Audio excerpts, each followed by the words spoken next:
આ ઘટનાની વિગત જોઈએ તો આ ગુનાના આરોપીઓ પોતે પોતાના બુલેટમાં પૂરપાટ ઝડપે અને ઘોંઘાટ થાય તેવી રીતે જતા હતા, જે બાબતે તેમને મરણ જનાર કૃષ્ણસિંહ જાડેજા તથા એક સાહેબ રહેન્દ્રસિંહ જાડેજા સાથે એક સામાન્ય જેવી બોલાચાલી થઈ હતી। આ સામાન્ય બોલાચાલીનો ખાર રાખી અને આરોપી રાજવીર વાળા અને તેના ભાઈ એ મારામારી શરૂ કરી દીધી હતી અને આ દરમિયાન આ આરોપી રાજવીર વાળાના પિતા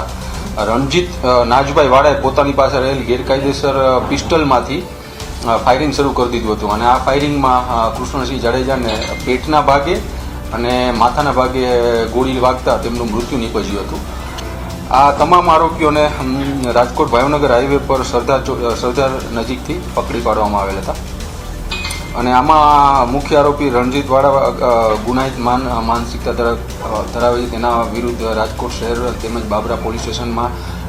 પ્રોહિબિશનના ગુનાઓ દાખલ છે। અમારી તમામ માહિતીથી અપડેટ રહેવા માટે જોડાયેલા રહો S9 ન્યૂઝ સાથે।